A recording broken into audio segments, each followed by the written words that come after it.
എല്ലാവർക്കും PSC tips and ട്രിക്സിലേക്ക് സ്വാഗതം. നമ്മൾ ഇന്ന് നോക്കാൻ പോകുന്നത് ഇനി വരാനിരിക്കുന്ന 10th മെയിൻസ് പരീക്ഷ എഴുതുന്നവർക്ക് വേണ്ടിയിട്ടുള്ള ഒരു ക്ലാസ് ആണ് കേട്ടോ. അപ്പോൾ കുറേ പേരായിട്ട് കമന്റ് ചെയ്ത് ചോദിക്കുന്ന ഒരു കാര്യമാണ് 10th മെയിൻസിന് വേണ്ടിയിട്ടുള്ള ക്ലാസ്സുകൾ സ്റ്റാർട്ട് ചെയ്യുമോ, 10th മെയിൻസിന് വേണ്ടിയിട്ടുള്ള ടൈം ടേബിൾ സെറ്റ് ചെയ്ത് തരുമോ എന്നൊക്കെ ചോദിക്കുന്നുണ്ട്. അപ്പോൾ നമ്മൾ ടൈം ടേബിൾ സെറ്റ് ചെയ്തുകൊണ്ടിരിക്കുകയാണ്. ഉടനെ തന്നെ നിങ്ങൾക്ക് ടൈം ടേബിൾ കിട്ടും. ക്ലാസ്സുകൾ നമ്മൾ ഉടനെ തന്നെ സ്റ്റാർട്ട് ചെയ്യും. ഇന്ന് നമ്മൾ തരാൻ വേണ്ടി പോകുന്നത് നമ്മൾ 10th മെയിൻസ് പരീക്ഷയ്ക്ക് തയ്യാറെടുക്കുന്നവർ പഠിച്ചിരിക്കേണ്ട SCERT NCERT പാഠഭാഗങ്ങൾ ഏതൊക്കെയാണ് എന്നുള്ളതാണ്. അതായത് നിങ്ങൾക്ക് ഞാനിപ്പോൾ ചരിത്രം എടുത്തു കഴിഞ്ഞാൽ കേരള ചരിത്രം അതുമായിട്ട് റിലേറ്റ് ചെയ്തിട്ടുള്ള SCERT ഏതാണ്, NCERT ഏതാണ് നമുക്ക് പഠിക്കേണ്ടത്. ഇന്ത്യ ചരിത്രം എടുത്തു കഴിഞ്ഞാൽ അതിൽ വരുന്ന NCERT, അതിൽ വരുന്ന NCERT, അങ്ങനെ നമ്മൾ economics, civics, physics, chemistry, biology, അതുപോലെ കമ്പ്യൂട്ടർ സയൻസ് ഇൻക്ലൂഡിങ് മാത്സ് ആണ് നമ്മൾ കംപ്ലീറ്റ് ആയിട്ട് SCERT NCERT നിങ്ങൾക്ക് ലിസ്റ്റ് തരാൻ വേണ്ടി പോവുകയാണ്. അപ്പോൾ ഇതെല്ലാം നിങ്ങൾ പഠിക്കണം. അപ്പോൾ അതിനെപ്പറ്റി ഒരു ധാരണ ഇല്ലാത്തവരുണ്ടാകും. ഏതൊക്കെ പാഠഭാഗങ്ങൾ പഠിക്കണം, ഏതൊക്കെ സ്കിപ്പ് ചെയ്യണം എന്നൊന്നും അറിയാതെ ചിലപ്പോൾ ഇരിക്കുന്നവരുണ്ടാകും. അപ്പോൾ ഓരോ സെക്ഷനെ റിലേറ്റ് ചെയ്തിട്ട് ഏതൊക്കെ ചാപ്റ്റേഴ്സ് ആണ് SCERT NCERT പഠിക്കേണ്ടത് എന്നുള്ളത് നമ്മൾ അങ്ങോട്ട് ലിസ്റ്റ് തരാൻ വേണ്ടി പോവുകയാണ്. അപ്പോൾ പഠിക്കുന്നവർ അതിൻ്റെ രീതിക്ക് അങ്ങോട്ട് പഠിച്ചു പോവുക. ഈ ചാപ്റ്റേഴ്സും കൂടെ ഇൻക്ലൂഡ് ചെയ്ത് നിങ്ങൾക്ക് വായിച്ച് പഠിക്കാം. ഓക്കെ, അപ്പോൾ നമ്മുടെ 10th മെയിൻസ് ടൈം ടേബിൾ നമ്മൾ പ്രിപ്പയർ ചെയ്യുന്നതിൽ ഈ ചാപ്റ്റേഴ്സ് എല്ലാം ഇൻക്ലൂഡിങ് ആണ്. പിന്നെ നമ്മൾ SCERT നമ്മൾ ഓൾമോസ്റ്റ് എല്ലാ ചാപ്റ്റേഴ്സും നമ്മുടെ ചാനലിൽ വീഡിയോസ് അപ്ലോഡ് ചെയ്തിട്ടുണ്ട്. എല്ലാ SCERT പാഠഭാഗങ്ങളും നമ്മൾ കംപ്ലീറ്റ് ആയിട്ട് എടുത്തിട്ടുണ്ട്. അപ്പോൾ അത് വേണമെന്നുള്ളവരുണ്ടെങ്കിൽ ആ ക്ലാസ് കണ്ട് പഠിക്കുക. ഇനി നമ്മൾ 10th മെയിൻസിന് വേണ്ടിയിട്ടുള്ള ക്ലാസ്സുകൾ സ്റ്റാർട്ട് ചെയ്യുന്ന സമയത്ത് നമ്മളൊന്നുകൂടെ ക്ലാസ്സുകളൊക്കെ വീണ്ടും ചെയ്യാനായിട്ട് ഉദ്ദേശിക്കുന്നുണ്ട്. അങ്ങനെ ചെയ്യാം. ഇല്ലെങ്കിൽ നമ്മൾ ഓൾറെഡി നമ്മൾ എല്ലാ SCERT പാഠഭാഗങ്ങളും 5 മുതൽ 10 വരെയുള്ള എല്ലാ പാഠഭാഗങ്ങളും നമ്മൾ എടുത്തിട്ടുണ്ട്. +1 +2 നമ്മൾ ഓൾമോസ്റ്റ് എല്ലാം കംപ്ലീറ്റ് ചെയ്തിട്ടുണ്ട്. അപ്പോൾ അതിൻ്റെ എല്ലാം വീഡിയോസ് നിങ്ങൾക്ക് ഒന്ന് പ്ലേലിസ്റ്റ് ഒന്ന് കയറി ചെക്ക് ചെയ്ത് നോക്കുക. ചാനലിൽ പോയിട്ട് പ്ലേലിസ്റ്റ് കയറി നോക്കിക്കഴിഞ്ഞാൽ +1 +2ൻ്റെ പ്ലേലിസ്റ്റ് കാണാൻ പറ്റും, SCERTയുടെ പ്ലേലിസ്റ്റ് കാണാൻ പറ്റും. അപ്പോൾ അതൊക്കെ ഒന്ന് എടുത്ത് നോക്കിക്കഴിഞ്ഞാൽ നിങ്ങൾക്ക് എല്ലാ ചാപ്റ്റേഴ്സും അവിടെ കിട്ടുന്നതാണ്. ഓക്കെ, അപ്പോൾ ഈ ചാപ്റ്റേഴ്സ് ആദ്യം നിങ്ങളൊന്ന് നോട്ട് ചെയ്ത് വെച്ചേക്കാം. അതിനുശേഷം ഓരോ ചാപ്റ്ററായിട്ട് നിങ്ങൾക്ക് ഓരോ സെക്ഷനിൽ നിന്നും എടുത്ത് പഠിക്കാവുന്നതാണ്. ഓക്കെ ആണല്ലോ. അപ്പോൾ എന്തായാലും നമുക്ക് ക്ലാസ്സിലോട്ട് കിടക്കാം. അതിന് മുന്നേ ചാനൽ സബ്സ്ക്രൈബ് ചെയ്ത് കാണുന്നവരുണ്ടെങ്കിൽ സബ്സ്ക്രൈബ് ചെയ്തേക്കാം. വീഡിയോ കണ്ടിട്ട് ഇഷ്ടമായിട്ടുണ്ടെങ്കിൽ എപ്പോഴും പറയുന്ന പോലെ ലൈക്ക് ബട്ടൺ ക്ലിക്ക് ചെയ്യുക. നിങ്ങളുടെ സജഷൻസ് എന്താണെന്നുള്ളത് താഴെ കമൻറ്റ് ആയിട്ട് അറിയിക്കുക. പിന്നെ നമ്മൾ ക്ലാസ്സുകൾ കഴിഞ്ഞ് നോട്ട്സ് എല്ലാം കൊടുക്കുന്ന ടെലഗ്രാം വഴിയാണ്. ടെലഗ്രാമിൽ ജോയിൻ ചെയ്യുക. താഴെ കമൻറ്റ് ബോക്സിൽ ഫസ്റ്റ് കമൻറ്റ് ആയിട്ട് ടെലഗ്രാമിൻ്റെ ലിങ്ക് കൊടുത്തിട്ടുണ്ട്. ഓക്കെ ആണല്ലോ. അപ്പോൾ എന്തായാലും നമുക്ക് സ്റ്റാർട്ട് ചെയ്യാം. ഞാൻ ജസ്റ്റ് ഇങ്ങനെ വായിച്ചു പോകും കേട്ടോ. അപ്പോൾ നോട്ട് ചെയ്ത് വെച്ചേക്കാം. ആദ്യം വരുന്നത് ചരിത്രം. ചരിത്രത്തിൽ കേരള ചരിത്രത്തിൽ പഠിക്കേണ്ടത് 7ാം ക്ലാസ്സിലെ 8ാമത്തെ ചാപ്റ്റർ നവകേരള സൃഷ്ടിക്കായി. ഇമ്പോർട്ടൻ്റ് ആയിട്ടുള്ളത് ഞാനിങ്ങനെ യെല്ലോ കളറിൽ ഷെയ്ഡ് ചെയ്ത് കൊടുക്കുന്നുണ്ട്. അത് ഉറപ്പായിട്ടും പഠിക്കേണ്ടതാണ്. സ്കിപ്പ് ചെയ്യേണ്ടത് ഞാൻ പറയാം കേട്ടോ. ഓക്കെ, അപ്പോൾ നവകേരള സൃഷ്ടിക്കായി എന്ന് പറയുന്ന ചാപ്റ്റർ വളരെയധികം ഇമ്പോർട്ടൻ്റ് ആണ്. ദെൻ 10ാം ക്ലാസ്സിലെ ചാപ്റ്റർ 8 പഠിക്കുക, കേരളം ആധുനികതയിലേക്ക്. ആ 2 ചാപ്റ്ററും ഇമ്പോർട്ടൻ്റ് ആണ്. കേരള ചരിത്രത്തിൽ വളരെ ഇമ്പോർട്ടൻ്റ് ആയിട്ടുള്ള 2 ചാപ്റ്റർ അതാണ്. അപ്പോൾ അത് പഠിക്കുക. ദെൻ അടുത്തത് 12ാം ക്ലാസ്സിലെ ചാപ്റ്റർ 14 ആധുനിക പൂർവ്വ കേരളം സമ്പദ് വ്യവസ്ഥ സമൂഹം ഭരണ സംവിധാനം. അത് നിങ്ങൾക്ക് സ്കിപ്പ് ചെയ്യാവുന്ന ഒരു ചാപ്റ്റർ ആണ്. ദെൻ ക്ലാസ് 12ലെ തന്നെ ചാപ്റ്റർ 15 കേരളം ആധുനികതയിലേക്ക് എന്ന് പറയുന്ന ഒരു ചാപ്റ്റർ ഉണ്ട്. അത് വളരെയധികം ഇമ്പോർട്ടൻ്റ് ആണ്. സ്കിപ്പ് ചെയ്യരുത്. വളരെ വൃത്തിയായിട്ട് തന്നെ പഠിച്ചെടുക്കുക. ഓക്കെ, അപ്പോൾ ഇത്രയാണ് കേരള ചരിത്രത്തിൽ വരുന്നത്. ഇനി ഇന്ത്യ ചരിത്രത്തിൽ ക്ലാസ് 7, ഓക്കെ, 7ാം ക്ലാസ്സിൽ ചാപ്റ്റർ 2 കച്ചവടത്തിൽ നിന്നും അധികാരത്തിലേക്ക് ഇമ്പോർട്ടൻ്റ് ആണ്. ദെൻ ക്ലാസ് 7ലെ തന്നെ ചാപ്റ്റർ 3 ചെറുത്തുനിൽപ്പുകളും 1ാം സ്വാതന്ത്ര്യ സമരവും. ക്ലാസ് 7 ചാപ്റ്റർ 4 ഇന്ത്യ പുതുയുഗത്തിലേക്ക്. ക്ലാസ് 7 ചാപ്റ്റർ 9 ഗാന്ധിജിയും സ്വാതന്ത്ര്യ സമരവും. ക്ലാസ് 10ല് ചാപ്റ്റർ 4 ബ്രിട്ടീഷ് ചൂഷണവും ചെറുത്തുനിൽപ്പുകളും. ക്ലാസ് 10ലെ ചാപ്റ്റർ 5 സംസ്കാരവും ദേശീയതയും. ക്ലാസ് 10ലെ ചാപ്റ്റർ 6 സമരവും സ്വാതന്ത്ര്യവും. ക്ലാസ് 10 ചാപ്റ്റർ 7 സ്വാതന്ത്ര്യാനന്തര ഇന്ത്യ. അപ്പോൾ ഈ ഇന്ത്യ ചരിത്രത്തിൽ വരുന്ന 8 ചാപ്റ്റർ ആണ് വരുന്നത്. 7ാം ക്ലാസ്സിലെ 4 ചാപ്റ്ററും 10ാം ക്ലാസ്സിലെ 4 ചാപ്റ്ററും. ഈ 8 ചാപ്റ്ററും വളരെയധികം ഇമ്പോർട്ടൻ്റ് ആണ്. സോ അതെന്താണ് പഠിച്ചിരിക്കുക തന്നെ വേണം. ഓക്കെ, ഇനി അടുത്തത് നമുക്ക് ഇന്ത്യ ചരിത്രവുമായി ബന്ധപ്പെട്ട NCERT പാഠഭാഗങ്ങളാണ് പറയുന്നത്. 12ാം ക്ലാസ്സിലെ ചാപ്റ്റർ 10 കോളനി ഭരണവും ഗ്രാമപ്രദേശങ്ങളും. അത് എന്തായാലും ജസ്റ്റ് ഒന്ന് വായിച്ചിരിക്കുക. ദെൻ ക്ലാസ് 12ലെ ചാപ്റ്റർ 11 കലാപകാരികളും രാജ്യവും 1857ലെ കലാപവും അതിൻ്റെ ചിത്രീകരണവും. അത് വളരെയധികം ഇമ്പോർട്ടൻ്റ് ആണ്. സ്കിപ്പ് ചെയ്യരുത്. ഉറപ്പായിട്ടും പഠിച്ചിരിക്കണം. ദെൻ ക്ലാസ് 12ലെ ചാപ്റ്റർ 12 മഹാത്മാഗാന്ധിയും ദേശീയവാദ പ്രസ്ഥാനവും. അതും വളരെയധികം ഇമ്പോർട്ടൻ്റ് ആണ്. ആ 2 ചാപ്റ്ററും സ്കിപ്പ് ചെയ്യരുത്. ബാക്കി എല്ലാ ചാപ്റ്റേഴ്സും പറ്റുന്നവർ ഒന്ന് വായിച്ചെങ്കിലും നോക്കാനായിട്ട് ശ്രമിക്കാം. ഓക്കെ, ബാക്കിയുള്ള ചാപ്റ്റേഴ്സ് ഞാൻ വായിക്കാം. ക്ലാസ് 12ലെ ചാപ്റ്റർ 13 വിഭജനത്തെ മനസ്സിലാക്കൽ, രാഷ്ട്രീയ ഓർമ്മകൾ, അനുഭവങ്ങൾ. ദെൻ ഗാന്ധിയൻ സ്റ്റഡീസ് എന്ന് പറയുന്നൊരു പുസ്തകമുണ്ട്. അതിൽ ക്ലാസ് 11 ചാപ്റ്റർ 2 മഹാത്മാഗാന്ധിയുടെ രൂപാന്തരം 1-ാം ഘട്ടം, മഹാത്മാഗാന്ധിയുടെ രൂപാന്തരം 2-ാം ഘട്ടം. ദെൻ ചാപ്റ്റർ 4 ഇന്ത്യൻ സ്വാതന്ത്ര്യ സമരങ്ങളിൽ ഗാന്ധിജി വഹിച്ച പങ്ക്. ഈ 3 ചാപ്റ്റേഴ്സ് വരുന്നുണ്ട്.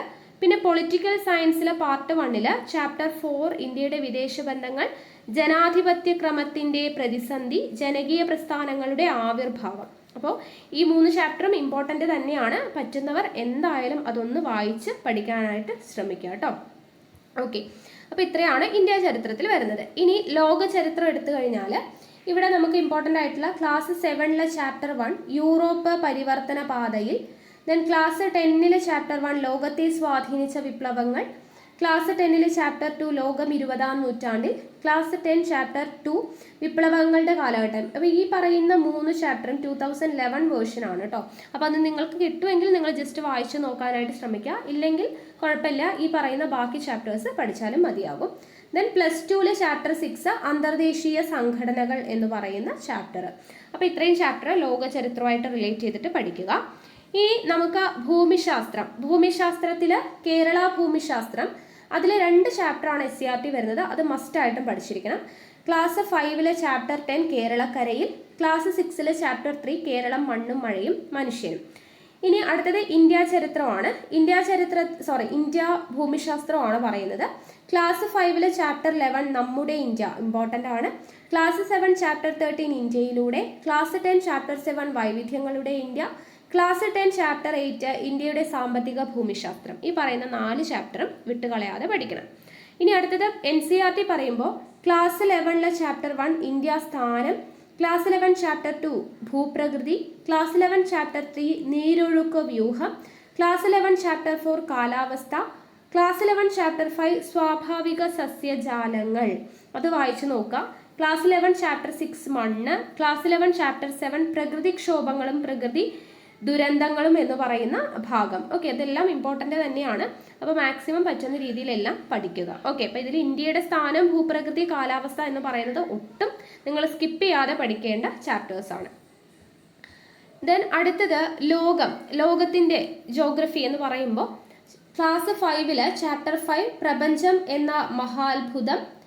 ദെൻ ക്ലാസ് 5 തന്നെ ചാപ്റ്റർ 6 വൻകരകളും സമുദ്രങ്ങളും, ക്ലാസ് 6 ചാപ്റ്റർ 5 ഭൂമി കഥയും കാര്യവും, ക്ലാസ് 6 ചാപ്റ്റർ 6 വൈവിധ്യങ്ങളുടെ ലോകം, ക്ലാസ് 7 ചാപ്റ്റർ 6 ഭൂപടങ്ങളുടെ പൊരുൾ തേടി, ക്ലാസ് 7 ചാപ്റ്റർ 7 ഭൂമിയും ജീവലോകവും, അതുപോലെ ക്ലാസ് 7 ചാപ്റ്റർ 12 സൗരതാപനവും അന്തരീക്ഷ സ്ഥിതിയും. ഏകദേശം 19ഓളം ചാപ്റ്റർ ഇവിടെ വരുന്നുണ്ട് കേട്ടോ, ഇമ്പോർട്ടൻ്റ് ആണ്. ക്ലാസ് 8 ചാപ്റ്റർ 3 ഭൗമരഹസ്യങ്ങൾ തേടി, ക്ലാസ് 8 ചാപ്റ്റർ 6 ഭൂപടങ്ങൾ വായിക്കാം, ക്ലാസ് 8 തന്നെ ചാപ്റ്റർ 10 ഭൂമിയുടെ പുതപ്പ്, ക്ലാസ് 8 ചാപ്റ്റർ 12 ഭൂമിയിലെ ജലം, ക്ലാസ് 9 ചാപ്റ്റർ 1 സർവവും സൂര്യനാൽ, ക്ലാസ് 9 ചാപ്റ്റർ 2 കാലത്തിന്റെ കയ്യൊപ്പുകൾ, ചാപ്റ്റർ 4 പ്രകൃതിയുടെ കൈകളാൽ, ചാപ്റ്റർ 5 സമുദ്രവും മനുഷ്യനും. ദെൻ ക്ലാസ് 10 ചാപ്റ്റർ 1 ഋതുഭേദങ്ങളും സമയവും, ചാപ്റ്റർ 2 കാറ്റിന്റെ ഉറവിടം തേടി, ചാപ്റ്റർ 4 ഭൂതല വിശകലനം ഭൂപടങ്ങളിലൂടെ, ചാപ്റ്റർ 6 ആകാശ കണ്ണുകളും അറിവിന്റെ വിശകലനവും. ഈ പറയുന്ന എല്ലാ ചാപ്റ്ററും ഇമ്പോർട്ടൻ്റ് ആണ്. അപ്പോൾ നമ്മൾ ഈ പറഞ്ഞതുപോലെ നമ്മൾ ക്ലാസ് എടുത്തിട്ടുണ്ട് SCRTയുടെ ഇന്ത്യൻ ജോഗ്രഫി പാഠഭാഗങ്ങൾ ഒറ്റ വീഡിയോയിൽ, വേൾഡ് ജോഗ്രഫി SCRT പാഠഭാഗങ്ങൾ ഒറ്റ വീഡിയോയിൽ എന്ന് പറഞ്ഞ് എല്ലാം നമ്മൾ ഓരോ ടോപ്പിക്കും ഒറ്റ വീഡിയോയിലായിട്ട് SCRT കംപ്ലീറ്റ് ചെയ്തിട്ടിട്ടുണ്ട്. അപ്പോൾ അത് ആവശ്യമുള്ളവരുണ്ടെങ്കിൽ ആ ക്ലാസ് കണ്ട് പഠിക്കുക. ഇല്ലെങ്കിൽ നമ്മൾ 10th മെയിൻസിലുള്ള ക്ലാസ്സുകൾ സ്റ്റാർട്ട് ചെയ്യുമ്പോൾ അതിനനുസരിച്ച് ക്ലാസ്സുകൾ വരുന്നതായിരിക്കും. ഓക്കെ, ഇനി വേൾഡ് ജോഗ്രഫിയുമായിട്ട് റിലേറ്റ് ചെയ്തിട്ടുള്ള പ്ലസ് 1 പ്ലസ് 2 പാഠഭാഗങ്ങൾ ഏതൊക്കെയാണ്, NCERT ഏതൊക്കെയാണ്? ക്ലാസ് 11 ചാപ്റ്റർ 1 ഭൂമിശാസ്ത്രം ഒരു പഠന വിഷയം. ഇതെല്ലാം നമ്മൾ ചെയ്തിട്ടുള്ളതാണ് കേട്ടോ. ക്ലാസ് 11 ചാപ്റ്റർ 3 ഭൂമിയുടെ ഉള്ളറ, അതും ചെയ്തതാണ്. ക്ലാസ് 11 ചാപ്റ്റർ 4 വൻകരകളുടെയും സമുദ്രങ്ങളുടെയും വിതരണം നമ്മൾ ചെയ്തതാണ്. ക്ലാസ് 11 ചാപ്റ്റർ 5 ധാതുക്കളും ശിലകളും. ദെൻ ക്ലാസ് 11 ചാപ്റ്റർ 8 അന്തരീക്ഷ സംരചനയും ഘടനയും, അത് നമ്മൾ ചെയ്തതാണ്. ദെൻ ക്ലാസ് 11 ചാപ്റ്റർ 9 സൗരവികരണം, താപസന്തുലനം, ഊഷ്മാവ്. ക്ലാസ് 11 ചാപ്റ്റർ 10 അന്തരീക്ഷ സംക്രമണം, ദിനാന്തരീക്ഷ വ്യൂഹങ്ങളും. ക്ലാസ് 11 ചാപ്റ്റർ 11 അന്തരീക്ഷത്തിലെ ജലം. ക്ലാസ് 11 ചാപ്റ്റർ 13 ജലം. ദെൻ ക്ലാസ് 11 ചാപ്റ്റർ 14 സമുദ്രജല ചലനങ്ങൾ, അത് നമ്മൾ ചെയ്തതാണ്. ഓക്കെ, അപ്പോൾ ഇത്രയും ചാപ്റ്റേഴ്സാണ് NCERTയിൽ വേൾഡ് ജോഗ്രഫിയുമായിട്ട് റിലേറ്റ് ചെയ്തിട്ട് വരുന്നത്. അതെല്ലാം ഇമ്പോർട്ടൻ്റ് ആണ്, പഠിക്കണം. അടുത്തത് ഇന്ത്യൻ കോൺസ്റ്റിറ്റ്യൂഷൻ. ഓക്കെ, ഭരണഘടനയുമായി റിലേറ്റ് ചെയ്തിട്ടുള്ള ചാപ്റ്റേഴ്സ്, വളരെ പ്രധാനപ്പെട്ട ചാപ്റ്റേഴ്സ് SCERTയിൽ പറയുന്നത് 3 ചാപ്റ്ററാണ് ഞാൻ പറയുന്നത്. വളരെ പ്രധാനപ്പെട്ട ഈ 3 ചാപ്റ്ററും സ്കിപ്പ് ചെയ്യാതെ മുഴുവനായിട്ട് അരിച്ചു പെറുക്കി പഠിക്കണം. ക്ലാസ് 7 ചാപ്റ്റർ 10 നമ്മുടെ ഭരണഘടന, ക്ലാസ് 8 ചാപ്റ്റർ 4 നമ്മുടെ ഗവൺമെന്റ്, ക്ലാസ് 9 ചാപ്റ്റർ 3 ഇന്ത്യൻ ഭരണഘടനാ അവകാശങ്ങളും കർത്തവ്യങ്ങളും. ഇത് മൂന്നും സ്കിപ്പ് ചെയ്യാതെ ഫുള്ളായിട്ട് പഠിക്കാം. ഇനി നമുക്ക് പൊളിറ്റിക്കൽ സയൻസ് ക്ലാസ് 11 വരുന്ന ചാപ്റ്റേഴ്സ് ഉണ്ട്, പാർട്ട് 1ഉം പാർട്ട് 2 ആയിട്ട്. അത് കംപ്ലീറ്റ് ആയിട്ട് പഠിക്കണം. ചാപ്റ്റർ 1 ഭരണഘടന എന്തുകൊണ്ട് എങ്ങനെ, നമ്മൾ +1 പൊളിറ്റിക്കൽ സയൻസ് കംപ്ലീറ്റ് ആയിട്ട് ഒറ്റ വീഡിയോയിൽ, +1 ഇന്ത്യൻ കോൺസ്റ്റിറ്റ്യൂഷൻ ഒറ്റ വീഡിയോയിൽ എന്ന് പറഞ്ഞ വീഡിയോസ് ചെയ്തിട്ടുണ്ട്. അപ്പോൾ അതിൽ ഈ കംപ്ലീറ്റ് ചാപ്റ്റേഴ്സ് നമ്മൾ എടുത്തതാണ്. ക്ലാസ് 11 ചാപ്റ്റർ 1 ഭരണഘടന എന്തുകൊണ്ട് എങ്ങനെ, ക്ലാസ് 11 ചാപ്റ്റർ 2 ഇന്ത്യൻ ഭരണഘടനയിലെ അവകാശങ്ങൾ, ക്ലാസ് 11 ചാപ്റ്റർ 3 തിരഞ്ഞെടുപ്പും പ്രാതിനിധ്യവും, ചാപ്റ്റർ 4 കാര്യനിർവഹണ വിഭാഗം, ചാപ്റ്റർ 5 നിയമനിർമ്മാണ സഭ, ചാപ്റ്റർ 6 നീതിന്യായ വിഭാഗം, ചാപ്റ്റർ 7 ഫെഡറലിസം, 8 പ്രാദേശിക ഗവൺമെന്റ്, ഭരണഘടന ഒരു സജീവ പ്രമാണം എന്ന നിലയിൽ. അപ്പോൾ 9 ചാപ്റ്ററും അവിടെ നമുക്ക് പഠിക്കേണ്ടതാണ്. ഓക്കെ, +1 പൊളിറ്റിക്കൽ സയൻസ് പാർട്ട് 1 9 ചാപ്റ്ററും. ദെൻ പാർട്ട് 2 വരുന്ന ചാപ്റ്റർ 2 പഠിക്കുക, സ്വാതന്ത്ര്യം, ചാപ്റ്റർ 3 സമത്വം, ചാപ്റ്റർ 5 അവകാശങ്ങൾ, ചാപ്റ്റർ 6 പൗരത്വം. ഇത്രയും ചാപ്റ്റേഴ്സ് അവിടെ പൊളിറ്റിക്കൽ സയൻസ് +1 പാർട്ട് 2 പഠിക്കേണ്ടതാണ്. ഓക്കെ, അപ്പോൾ ഇത്രയും ആയിക്കഴിഞ്ഞാൽ നമ്മുടെ ഇന്ത്യൻ ഭരണഘടനയുടെ ഭാഗത്ത് വരുന്ന SCERT NCERT കംപ്ലീറ്റ് ആയി. ദെൻ അടുത്തത് എക്കണോമിക്സ്. എക്കണോമിക്സിന്റെ ഭാഗത്ത് വരുന്നത് ക്ലാസ് 5 ചാപ്റ്റർ 4 കരുതലോടെ ചെലവിടാം, ക്ലാസ് 6 ചാപ്റ്റർ 4 ഉൽപാദന പ്രക്രിയയിലൂടെ, ക്ലാസ് 6 ചാപ്റ്റർ 12 പ്രകൃതിയുടെ വരദാനം, നമ്മൾ എക്കണോമിക്സ് കംപ്ലീറ്റ് SCERT എടുത്തതാണ്. ക്ലാസ് 7 ചാപ്റ്റർ 5 സാമ്പത്തിക സ്രോതസ്സുകൾ, ക്ലാസ് 8 ചാപ്റ്റർ 7 സമ്പദ് ശാസ്ത്ര ചിന്തകൾ, ക്ലാസ് 8 ചാപ്റ്റർ 11 ഇന്ത്യയും സാമ്പത്തിക ആസൂത്രണവും, ക്ലാസ് 9 ചാപ്റ്റർ 3 ദേശീയ വരുമാനം, ക്ലാസ് 9 ചാപ്റ്റർ 6 സാമ്പത്തിക വളർച്ചയും സാമ്പത്തിക വികസനവും, ക്ലാസ് 9 ചാപ്റ്റർ 9 സമ്പദ് വ്യവസ്ഥകളും സാമ്പത്തിക നയങ്ങളും, ക്ലാസ് 10 ചാപ്റ്റർ 5 പൊതുചെലവും പൊതുവരുമാനവും, ക്ലാസ് 10 ചാപ്റ്റർ 9 ധനകാര്യ സ്ഥാപനങ്ങളും സേവനങ്ങളും. അപ്പോൾ ഇത്രയും ചാപ്റ്റേഴ്സ് നമുക്ക് എക്കണോമിക്സിൽ SCERT വരുന്നുണ്ട്. ഇനി എക്കണോമിക്സ് NCERT പറയുന്നത് ക്ലാസ് 11 ചാപ്റ്റർ 1 സ്വാതന്ത്ര്യം ലഭിക്കുന്നതിന് മുൻപുള്ള ഇന്ത്യൻ സമ്പദ്ഘടന, നമ്മൾ വളരെ ഡീറ്റെയിൽഡ് ആയിട്ട് ക്ലാസ് എടുത്തിട്ടുള്ളതാണ്. ദെൻ ക്ലാസ് 11 ചാപ്റ്റർ 2 ഇന്ത്യൻ സമ്പദ്ഘടന 1950 to 1990, ഇതും നമ്മൾ കംപ്ലീറ്റ് ആയിട്ട് എടുത്തിട്ടുണ്ട്. ദെൻ ക്ലാസ് 11 ചാപ്റ്റർ 3 ഉദാരവൽക്കരണം, സ്വകാര്യവൽക്കരണം, ആഗോളവൽക്കരണം, നമ്മൾ കംപ്ലീറ്റ് എടുത്തതാ. ദെൻ ക്ലാസ് 11 ചാപ്റ്റർ 4 ദാരിദ്ര്യം, ക്ലാസ് 11 ചാപ്റ്റർ 6 ഗ്രാമവികസനം, ക്ലാസ് 11 ചാപ്റ്റർ 7 തൊഴിൽ, ക്ലാസ് 12 ഓക്കെ +1 ഇപ്പോൾ ഇത്രയും ചാപ്റ്റർ ആണ്, 1 2 3 4 പിന്നെ 6ാമത്തെ ചാപ്റ്ററും 7ഉം. ഓക്കെ, അത്രയും ചാപ്റ്റർ വരുന്നുണ്ട്. ദെൻ +2 വരുന്നത് ചാപ്റ്റർ 1 ആമുഖം വേണം, ചാപ്റ്റർ 2 ദേശീയ വരുമാനം കണക്കാക്കൽ, ഇത് രണ്ടും നമ്മൾ എടുത്തതാ. പണവും ബാങ്കിങ് സംവിധാനവും നമ്മൾ എടുത്തതാ. ഗവൺമെന്റ് ബഡ്ജറ്റും സമ്പദ്ഘടനയും, സ്ഥൂലശാസ്ത്രവും തുറന്ന സമ്പദ്ഘടനയും. അപ്പോൾ ഇത്രയും ചാപ്റ്റേഴ്സ് +1 +2 പാഠഭാഗങ്ങളിൽ നിന്നും എക്കണോമിക്സിൽ വരുന്നുണ്ട്. നമ്മൾ ഓൾമോസ്റ്റ് എല്ലാം കംപ്ലീറ്റ് ചെയ്ത് എടുത്തിട്ടുള്ളതാണ്. ഓക്കെ, അപ്പോൾ എക്കണോമിക്സ് അങ്ങനെ കംപ്ലീറ്റ് ആയി. അടുത്തത് civics or acts, Kerala governance, ആ ഒരു പോർഷൻസ് വരുന്ന ചാപ്റ്റേഴ്സ് ആണ് പറയുന്നത് കേട്ടോ. അപ്പോൾ അവിടെ ക്ലാസ് 5 ചാപ്റ്റർ 9 ജനങ്ങൾക്ക് വേണ്ടി, ക്ലാസ് 6 ചാപ്റ്റർ 10 ജനാധിപത്യവും അവകാശങ്ങളും, ക്ലാസ് 9 ചാപ്റ്റർ 8 തിരഞ്ഞെടുപ്പും ജനാധിപത്യവും, അതുപോലെ ക്ലാസ് 9 ചാപ്റ്റർ 7 സുരക്ഷിതമായ നാളേക്ക്. സോഷ്യൽ സയൻസ് പാർട്ട് 1 ആണോ 2 ആണോ എന്നുള്ളത് ഞാൻ ബ്രാക്കറ്റിൽ കൊടുത്തിട്ടുണ്ട്. ഓക്കെ, അപ്പോൾ ഈ സുരക്ഷിതമായ നാളേക്ക് എന്ന് പറയുന്നത് സോഷ്യൽ സയൻസ് പാർട്ട് 2 വരുന്നതാണ്. ദെൻ ക്ലാസ് 9 ചാപ്റ്റർ 8 ജനസംഖ്യ, കുടിയേറ്റം, വാസസ്ഥലങ്ങൾ, സെക്കൻഡ് വരുന്നതാണ്, സോഷ്യൽ സയൻസ് സെക്കൻഡിൽ വരുന്നതാണ്. ദെൻ അടുത്തത് ക്ലാസ് 10 ചാപ്റ്റർ 3 പൊതുഭരണം, ക്ലാസ് 10 ചാപ്റ്റർ 9 രാഷ്ട്രവും രാഷ്ട്രതന്ത്ര ശാസ്ത്രവും, ക്ലാസ് 10 ചാപ്റ്റർ 3 അതായത് സോഷ്യൽ സയൻസ് സെക്കൻഡിൽ മാനവ വിഭവശേഷി വികസനം ഇന്ത്യയിൽ, ക്ലാസ് 10 ചാപ്റ്റർ 10 ഉപഭോക്താവ് സംതൃപ്തിയും സംരക്ഷണവും. അപ്പോൾ ഇത്രയും ചാപ്റ്റേഴ്സ് ആണ് സിവിക്സ് അല്ലെങ്കിൽ ആക്ട്സ് കേരള ഗവേണൻസ് എന്ന് പറയുന്ന ഭാഗത്ത് നമുക്ക് പഠിക്കാൻ വേണ്ടിയിട്ടുള്ള SCERT. ദെൻ അടുത്തത് ജിയോളജി എന്ന് പറയുന്ന പുസ്തകത്തിൽ NCERT ക്ലാസ് 12 ചാപ്റ്റർ 7 ഭൂകമ്പങ്ങൾ, ക്ലാസ് 12 ചാപ്റ്റർ 8 ഭൗമ വിപത്തുകളും ദുരന്ത നിവാരണവും എന്ന് പറയുന്ന ഒരു ചാപ്റ്റർ ഉണ്ട്. ആ 2 ചാപ്റ്റർ നിങ്ങൾ പറ്റുമെങ്കിൽ ഒന്ന് വായിച്ചു നോക്കുക കേട്ടോ, ഇമ്പോർട്ടൻ്റ് ആണ്. ഓക്കെ, അടുത്തത് life science and public health ആണ് കേട്ടോ. Life science and public health എന്ന് പറയുന്നത് ഓക്കെ ജീവശാസ്ത്രവും പൊതുജനാരോഗ്യവും ആ ഒരു സെക്ഷനിൽ വരുന്ന ചാപ്റ്റേഴ്സ് ആണ്. അവിടെ ക്ലാസ് 5 അവിടെ ഒരുപാട് ചാപ്റ്റേഴ്സ് കേട്ടോ, ഏകദേശം ഒരു 35 ചാപ്റ്ററോളം വരുന്നുണ്ട് എന്നാണ് തോന്നുന്നത്. അപ്പോൾ ഓക്കെ, അപ്പോൾ അത്രയും ചാപ്റ്റേഴ്സ് ഉണ്ട്, വളരെയധികം ഇമ്പോർട്ടൻ്റ് ആണ്. നമ്മൾ ഈ ചാപ്റ്റേഴ്സ് കംപ്ലീറ്റ് ആയിട്ട് നമ്മൾ വീഡിയോ ചെയ്തിട്ടുണ്ട്. ഓക്കെ, ഇതിൻ്റെ മുഴുവൻ SCERT പാഠഭാഗങ്ങൾ നമ്മൾ എടുത്തിട്ടുണ്ട്. അപ്പോൾ അതൊന്ന് നിങ്ങൾ കണ്ടു നോക്കാം. ക്ലാസ് 5 ചാപ്റ്റർ 1 സസ്യലോകത്തെ അടുത്തറിയാം, ക്ലാസ് 5 ചാപ്റ്റർ 4 വിത്തിനുള്ളിലെ ജീവൻ, ക്ലാസ് 5 ചാപ്റ്റർ 7 അറിവിൻ്റെ ജാലങ്ങൾ, ക്ലാസ് 5 ചാപ്റ്റർ 8 അകറ്റി നിർത്താം രോഗങ്ങളെ, ക്ലാസ് 5 ചാപ്റ്റർ 10 ജന്തുവിശേഷങ്ങൾ, ക്ലാസ് 6 ചാപ്റ്റർ 1 ജീവന്റെ ചെപ്പുകൾ, ക്ലാസ് 6 ചാപ്റ്റർ 3 പൂവിൽ നിന്ന് പൂവിലേക്ക്, ക്ലാസ് 6 ചാപ്റ്റർ 5 ആഹാരം ആരോഗ്യത്തിന്, ക്ലാസ് 6 ചാപ്റ്റർ 6 ഒന്നിച്ച് നിലനിൽക്കാം, ക്ലാസ് 6 ചാപ്റ്റർ 10 രൂപത്തിനും ബലത്തിനും. ഇത്രയുമാണ് 5ലെയും 6ലെയും. 5ാം ക്ലാസ്സിലെ ഏകദേശം 5 ചാപ്റ്ററും 6ാം ക്ലാസ്സിലെ 5 ചാപ്റ്ററും ഉണ്ട്. ഇനി നമുക്ക് 7ാം ക്ലാസ്സിൽ വരുന്നത് 4 ചാപ്റ്ററാണ്. 7ാം ക്ലാസ്സിലെ ചാപ്റ്റർ 1 മണ്ണിൽ പൊന്നു വിളയിക്കാം, 7ാം ക്ലാസ്സിലെ ചാപ്റ്റർ 4 അന്നപദ്ധതിയിലൂടെ, 7ാം ക്ലാസ്സിലെ ചാപ്റ്റർ 6 നിർമ്മലമായ പ്രകൃതിക്കായി, ക്ലാസ് 7ൽ ചാപ്റ്റർ 8 പ്രാണവായുവും ജീവരക്തവും. അപ്പോൾ 7ാം ക്ലാസ്സിലെ 4 ചാപ്റ്ററായി. ഇനി 8ാം ക്ലാസ്സിൽ വരുന്ന ചാപ്റ്റേഴ്സാണ് പറയുന്നത്. ഏകദേശം 6 ചാപ്റ്ററോളം ഉണ്ട്. 8ാം ക്ലാസ്സിലെ ചാപ്റ്റർ 1 കുഞ്ഞറയ്ക്കുള്ളിലെ ജീവരഹസ്യങ്ങൾ, ചാപ്റ്റർ 2 കോശജാലങ്ങൾ, ചാപ്റ്റർ 3 വീണ്ടെടുക്കാം വിളനിലങ്ങൾ, ചാപ്റ്റർ 12 തരം തിരിക്കുന്നത് എന്തിന്, ചാപ്റ്റർ 13 വൈവിധ്യം നിലനിൽപ്പിന്, ചാപ്റ്റർ 14 തലമുറകളുടെ തുടർച്ചയ്ക്ക്. ഇത്രയും 8th സ്റ്റാൻഡേർഡിൽ വരുന്നതാണ്. ഇനി 9th സ്റ്റാൻഡേർഡിൽ വരുന്നത് ചാപ്റ്റർ 1 ജീവമണ്ഡലത്തിന്റെ സംരക്ഷകർ, ചാപ്റ്റർ 2 ആഹാരം എന്ന പദത്തിൽ, ചാപ്റ്റർ 3 ലഘുപോഷകങ്ങൾ കോശങ്ങളിലേക്ക്, ചാപ്റ്റർ 4 ഊർജത്തിനായി ശ്വസിക്കാം, ചാപ്റ്റർ 5 വിസർജനം സമസ്ഥിതി പരിപാലനത്തിന്, ചാപ്റ്റർ 6 ചലനത്തിന്റെ ജീവശാസ്ത്രം, ചാപ്റ്റർ 7 വിഭജനം വളർച്ചയ്ക്കും പ്രത്യുൽപാദനത്തിനും. ഇത്രയും ചാപ്റ്റേഴ്സ് 9th സ്റ്റാൻഡേർഡിൽ വരുന്നുണ്ട്. 10th സ്റ്റാൻഡേർഡിൽ ചാപ്റ്റർ 1 അറിയാനും പ്രതികരിക്കാനും, ചാപ്റ്റർ 2 അറിവിന്റെ വാതായനങ്ങൾ, ചാപ്റ്റർ 3 സമസ്ഥിതിക്കായുള്ള രാസസന്ദേശങ്ങൾ, ചാപ്റ്റർ 4 അകറ്റി നിർത്താം രോഗങ്ങളെ, ചാപ്റ്റർ 5 പ്രതിരോധത്തിന്റെ കാവലാളുകൾ, ചാപ്റ്റർ 6 ഇഴപിരിയുന്ന ജനിതക രഹസ്യങ്ങൾ, ചാപ്റ്റർ 7 നാളെയുടെ ജനിതകം, ചാപ്റ്റർ 8 ജീവൻ പിന്നിട്ട പാതകൾ. അപ്പോൾ ഇത്രയും ചാപ്റ്റേഴ്സ് നമുക്ക് എന്തുമായിട്ട് റിലേറ്റ് ചെയ്ത് പഠിക്കാനുണ്ട്, ലൈഫ് സയൻസ് ആൻഡ് പബ്ലിക് ഹെൽത്തുമായിട്ട് റിലേറ്റ് ചെയ്തിട്ട് പഠിക്കാനുണ്ട്. ഓക്കെ, ഇനി അതുമായിട്ട് റിലേറ്റ് ചെയ്തിട്ടുള്ള NCERT ചാപ്റ്റേഴ്സ് ഏതൊക്കെയാണെന്ന് നോക്കാം. ക്ലാസ് 11ൽ വരുന്ന കുറച്ച് chapters. Chapter 8 cell the unit of life പഠിക്കണം. Chapter 10 cell cycle and cell division. Chapter 16 digestion and absorption. Chapter 17 breathing and exchange of gases. Chapter 18 body fluids and circulation.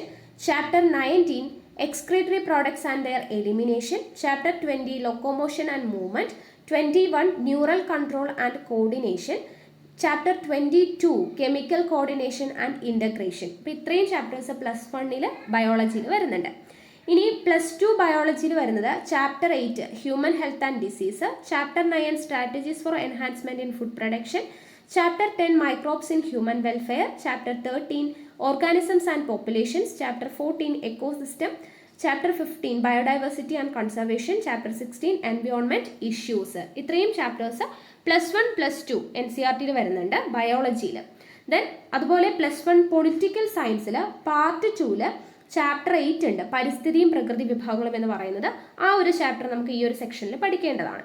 പിന്നെ geology എന്ന് പറയുന്ന ടെക്സ്റ്റിൽ വരുന്നത് ക്ലാസ് 11ൽ ചാപ്റ്റർ 15 ഭൂമിയിലെ ജീവൻ, chapter 16 ജൈവ വൈവിധ്യവും സംരക്ഷണവും. ആ 2 ചാപ്റ്ററും അവിടെ നമുക്ക് പഠിക്കാൻ വേണ്ടി വരുന്നുണ്ട്. ഓക്കെ, അപ്പോൾ ഇത്രയായി കഴിഞ്ഞാൽ ആ ഒരു ഭാഗം കംപ്ലീറ്റ് ആയി. ഇനി ഫിസിക്സിൽ നമുക്ക് ഒരുപാട് ചാപ്റ്റേഴ്സ് പഠിക്കാനുണ്ട്. നോട്ട് ചെയ്ത് വെച്ചേക്കാം. നമ്മൾ ഫിസിക്സ് കംപ്ലീറ്റ് ആയിട്ട് ചെയ്തിട്ടുള്ളതാണ് ക്ലാസ് 5ലെ ചാപ്റ്റർ 3 മാനത്തെ നിഴൽ കാഴ്ചകൾ. ക്ലാസ് 5ലെ ചാപ്റ്റർ 5 ഊർജ്ജത്തിന്റെ ഉറവകൾ. ക്ലാസ് 5 ചാപ്റ്റർ 6 ഇത്തിരി ശക്തി ഒത്തിരി ജോലി. ക്ലാസ് 5 ചാപ്റ്റർ 9 ബഹിരാകാശം വിസ്മയങ്ങളുടെ ലോകം. ക്ലാസ് 6 ചാപ്റ്റർ 2 മാറ്റത്തിന്റെ പൊരുൾ. ക്ലാസ് 6 ചാപ്റ്റർ 4 ചലനത്തിനൊപ്പം. ക്ലാസ് 6 ചാപ്റ്റർ 7 ആകർഷിച്ചും വികർഷിച്ചും. ക്ലാസ് 6 ചാപ്റ്റർ 8 തിങ്കളും താരങ്ങളും. ക്ലാസ് 7 ചാപ്റ്റർ 8 പ്രകാശ വിസ്മയങ്ങൾ. അപ്പോൾ 5ൽ 4 ചാപ്റ്റർ വരുന്നുണ്ട്, 6ൽ 4 ചാപ്റ്റർ വരുന്നുണ്ട്. 7ൽ ചാപ്റ്റർ 8 പ്രകാശ വിസ്മയങ്ങൾ. 7ൽ ചാപ്റ്റർ 5 വൈദ്യുതി പ്രവഹിക്കുമ്പോൾ. 7ൽ ചാപ്റ്റർ 7 മർദ്ദം ദ്രാവകത്തിലും വാതകത്തിലും. ദെൻ 7ൽ ചാപ്റ്റർ 9 താപം ഒഴുകുന്ന വഴികൾ. അവിടെയും 4 ചാപ്റ്റർ വരുന്നുണ്ട്. ദെൻ 8th സ്റ്റാൻഡേർഡിൽ ചാപ്റ്റർ 8 അളവുകളും യൂണിറ്റുകളും. 9th ചാപ്റ്റർ ചലനം. 10th ചാപ്റ്റർ ബലം. 11ാമത്തെ ചാപ്റ്റർ കാന്തികത. 18ാമത്തെ ചാപ്റ്റർ പ്രകാശ പ്രതിപതനം ഗോളീയ ദർപ്പണങ്ങളിൽ. 19ാമത്തെ ചാപ്റ്റർ ശബ്ദം. അത്രയാണ് 8ാം ക്ലാസ്സിൽ വരുന്നത്. ഇനി 9ാം ക്ലാസ്സിൽ വരുന്നത് ചാപ്റ്റർ 1 ദ്രവബലങ്ങൾ. ചാപ്റ്റർ 2 ചലന സമവാക്യങ്ങൾ. ചാപ്റ്റർ 3 ചലനവും ചലന നിയമങ്ങളും. ചാപ്റ്റർ 4 ഗുരുത്വാകർഷണം. ചാപ്റ്റർ 5 പ്രവൃത്തി ഊർജ്ജം പവർ. ചാപ്റ്റർ 7 തരംഗ ചലനം. ഇത്രയും ചാപ്റ്റേഴ്സ് 9th സ്റ്റാൻഡേർഡിൽ വരുന്നുണ്ട്. ദെൻ 10th സ്റ്റാൻഡേർഡിൽ വരുന്നത് ചാപ്റ്റർ 4 പ്രകാശത്തിന്റെ പ്രതിപതനം. ചാപ്റ്റർ 5 പ്രകാശത്തിന്റെ അപവർത്തനം. ചാപ്റ്റർ 6 കാഴ്ചയും വർണ്ണങ്ങളുടെ ലോകവും. ചാപ്റ്റർ 7 ഊർജ്ജ പരിപാലനം. ഇത്രയും ചാപ്റ്റേഴ്സ് നമുക്ക് SCERT ഫിസിക്സിൽ പഠിക്കാനായിട്ട് വരുന്നുണ്ട്. ഇനി ഫിസിക്സിൽ നമുക്ക് വരുന്ന NCERT പാഠഭാഗങ്ങൾ +1ലെ ചാപ്റ്റർ 1 ഫിസിക്കൽ വേൾഡ്. +1ലെ ചാപ്റ്റർ 2 യൂണിറ്റ് ആൻഡ് മെഷർമെന്റ്സ്. +1ലെ chapter 3 motion in a straight line. Chapter 4 motion in a plane. Chapter 5 Laws of Motion, Chapter 6 Work Energy and Power, Chapter 8 Gravitation, Chapter 10 Mechanical Properties of Fluids, Chapter 11 Thermal Properties of Matter, 14 Oscillations, Chapter 15 Waves. ഇത്രയും chapter നമുക്ക് 11th സ്റ്റാൻഡേർഡിൽ വരുന്നുണ്ട്. Okay, അപ്പോൾ അതോടെ നമ്മുടെ physics complete ആയിട്ടുണ്ട്. ഇതിൽ പറ്റുന്ന എല്ലാ ചാപ്റ്റേഴ്സും നിങ്ങൾ പഠിക്കുക തന്നെ വേണം കേട്ടോ. ഇപ്പം നമുക്ക് സമയമുണ്ട് നമ്മുടെ മുന്നിൽ, അപ്പോൾ നമുക്ക് മാക്സിമം വായിച്ച് പഠിക്കാനുള്ള സമയമുണ്ട്. SCRT NCRT കംപ്ലീറ്റ് നമ്മൾ പഠിച്ചിരിക്കേണ്ടതായിട്ടുണ്ട്. ഓക്കെ, അടുത്ത് നോക്കാം കെമിസ്ട്രിയുടെ ഭാഗത്ത് വരുന്ന SCRT ചാപ്റ്റേഴ്സ് എന്ന് പറയുന്നത് 5ാം ക്ലാസ്സിലെ ചാപ്റ്റർ 2 ലീനം ലായകം ലായനി, ചാപ്റ്റർ 9 ചേർക്കാം പിരിക്കാം, ചാപ്റ്റർ 3 അത് 7ാം ക്ലാസ്സിലാണ് കേട്ടോ. 5ാം ക്ലാസ്സിലെ ചാപ്റ്റർ 2 ആണ് ലീനം ലായകം ലായനി. ദെൻ 6ാം ക്ലാസ്സിലെ ചാപ്റ്റർ 9 ചേർക്കാൻ പിരിക്കാം. 7ാം ക്ലാസ്സിലെ 2 ചാപ്റ്ററാണ്. 3ാമത്തെ ചാപ്റ്റർ ആസിഡുകളും ആൽക്കലികളും. ദെൻ 7ാം ക്ലാസ്സിലെ 10ാമത്തെ ചാപ്റ്റർ സുരക്ഷാ ഭക്ഷണത്തിലും. 8ാം ക്ലാസ്സിൽ വരുന്നത് ചാപ്റ്റർ 4 പദാർത്ഥ സ്വഭാവം, ചാപ്റ്റർ 5 പദാർത്ഥങ്ങളിലെ അടിസ്ഥാന ഘടകങ്ങൾ, ചാപ്റ്റർ 6 രാസമാറ്റങ്ങൾ, ചാപ്റ്റർ 7 ലോഹങ്ങൾ, ചാപ്റ്റർ 15 ലായനികൾ, ചാപ്റ്റർ 16 ജലം. ഇത്രയും ചാപ്റ്റർ 8ാം ക്ലാസ്സിൽ വരുന്നുണ്ട്.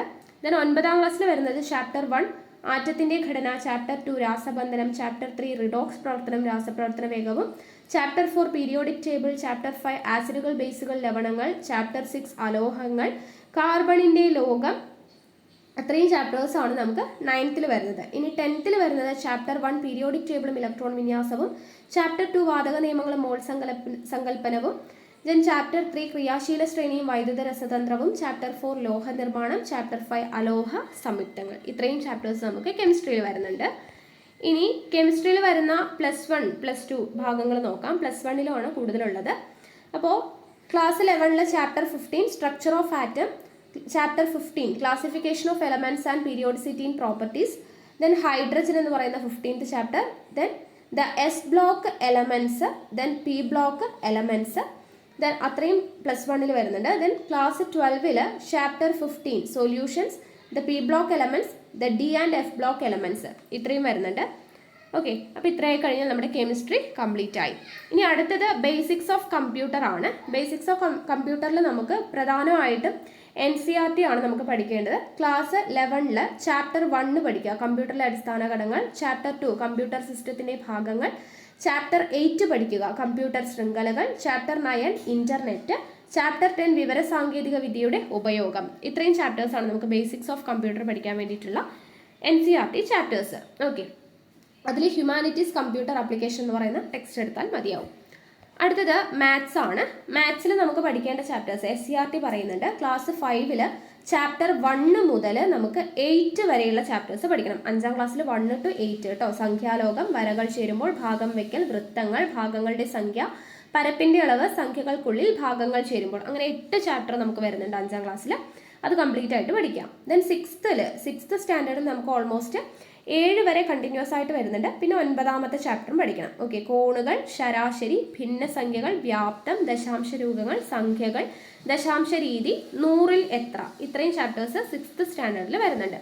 ഇനി നമുക്ക് 7th സ്റ്റാൻഡേർഡിൽ വരുന്നത് ചാപ്റ്റർ 4 ആവർത്തന ഗുണിതം, ചാപ്റ്റർ 5 ത്രികോണത്തിന്റെ പരപ്പളവ്, ചാപ്റ്റർ 6 വർഗവും വർഗമൂലവും, ചാപ്റ്റർ 7 വേഗത്തിന്റെ കണക്ക്, ചാപ്റ്റർ 8 ത്രികോണ നിർമ്മിതി, ചാപ്റ്റർ 9 അംശബന്ധം, ചാപ്റ്റർ 10 പണമിടപാടുകൾ, ചാപ്റ്റർ 13 പുതിയ സംഖ്യകൾ. ഇത്രയും 7th സ്റ്റാൻഡേർഡിൽ വരുന്നുണ്ട്.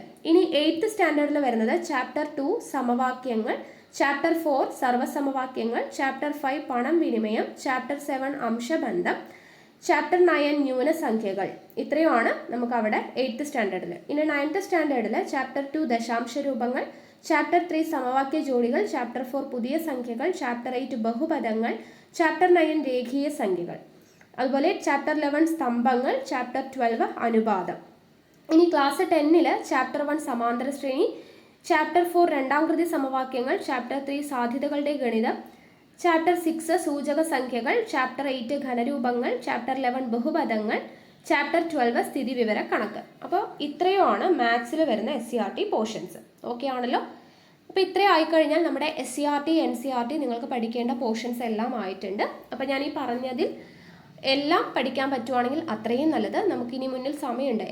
ഏകദേശം ഒരു മാർച്ചിലൊക്കെ ആയിരിക്കും എക്സാം ഉണ്ടായിരിക്കുക. അപ്പം നമുക്ക് സമയമുണ്ട്, 3 മാസം മേലെ സമയമുണ്ട്. അപ്പോൾ നമുക്ക് പറ്റാവുന്ന രീതിയിൽ നല്ല രീതിയിൽ തന്നെ പഠിക്കുക. അപ്പോൾ നമ്മൾ ടൈം ടേബിൾ സെറ്റ് ചെയ്ത് തരുന്നതാണ്. അപ്പോൾ അതിനനുസരിച്ച് ഫോളോ ചെയ്യുന്നവർ അതിനനുസരിച്ച് ഓരോ ചാപ്റ്റർ പറയുമ്പോൾ അപ്പോൾ പഠിക്കുക.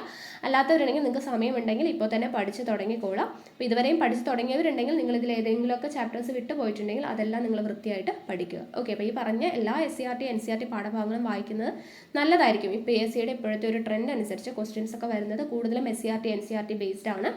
സോ നല്ല രീതിയിൽ തന്നെ എല്ലാവരും വായിച്ചു പഠിക്കുക. അപ്പോൾ നമുക്ക് ഇതിൻ്റെ PDF ഞാൻ നിങ്ങൾക്ക് ടെലഗ്രാമിൽ ഷെയർ ചെയ്ത് തന്നേക്കാം കേട്ടോ. ഈ ചാപ്റ്റേഴ്സിൻ്റെ ലിസ്റ്റൊക്കെ കൂടിയിട്ടുള്ള ഒരു PDF ഞാൻ ടെലഗ്രാമിൽ ഷെയർ ചെയ്ത് തന്നേക്കാം.